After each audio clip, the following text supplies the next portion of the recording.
Federal Tourism Minister Dan Tehan spent most of the week in far north Queensland after a cry for help from tourism operators.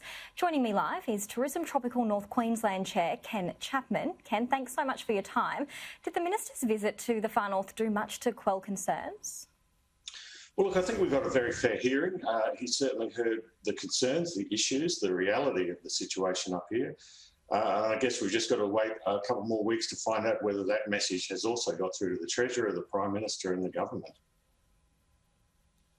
And as you say that JobKeeper extension is set to be announced the end of next month, what would be your expectation? What is needed to keep these tourism operators afloat in Cairns? Well, yes, as you say, we'd certainly prefer an extension of the existing JobKeeper scheme. I think the language coming out of the government suggests that that's not going to happen exactly, but whatever form of support it is, it needs to keep the people, the tens of thousands of people that are employed in this industry, in their jobs, so that we can recover as we come out the other side. And so whatever the support is, frankly, it needs to be about those jobs, those wages, and something that looks a fair bit similar to the existing JobKeeper, which has been a great success, a tremendous success.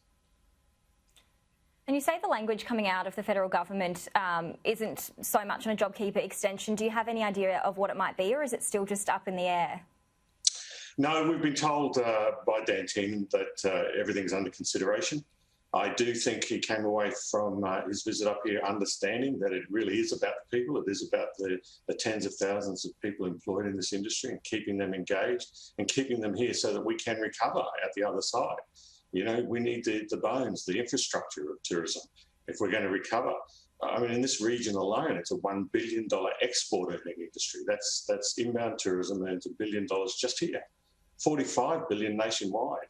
We need that industry to come back in the future as soon as the international borders are open, and we're going to need support to be able to do that. That's really what it's about. Absolutely. We did hear also recently from the Finance Minister, Simon Birmingham. He did admit more support is needed for Queensland tourism, specifically mentioning Cairns, but the federal government is still pushing for Aussies to fill fruit-picking jobs. Is this fair? Well, we've got plenty of fruit farms in this region as well, and yes, you know, the fruit picking was traditionally done by backpackers who are international tourists. Now, they've been shut out. They've been shut out for over a year now. So it is a real problem for the farmers in this area. And yeah, we do want people to come and pick the fruit, but we also want people to stay in the tourism industry and be available as we recover at the other side. We need both.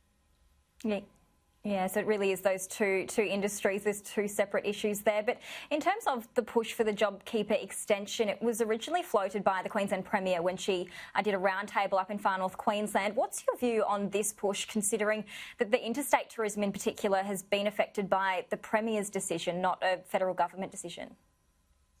Well, I think all of the states have made decisions about lockdowns, border closures and what have you that have unequivocally contributed to uncertainty. You know, people have trepidation about crossing a state border because they don't know when it might get closed again. They don't know if they're going to get stuck. So that's been a problem. But to put it in perspective for Cairns and tropical North Queensland, a third of our business is international. That's zero right now. That's completely shut off and has been for a year. Domestic tourism is the other 2/3. Well, it's down about half. So we're, sitting at around half. But right now is the domestic tourism off-season. Right now we should be booming because this is peak season for Chinese. It's coming into busy season for Japanese. We also get a whole bunch of North American and European tourists coming through in the lead up to Sydney Mardi Gras. This is a busy, busy time normally for international tourism, and right now it's at zero. So, yeah, we'd like some more consistency and warning before they shut borders, for sure. We need that. But that's not going to fix international tourism. We're not going to see that coming back until the international border is open. And you have to remember that's a federal government responsibility.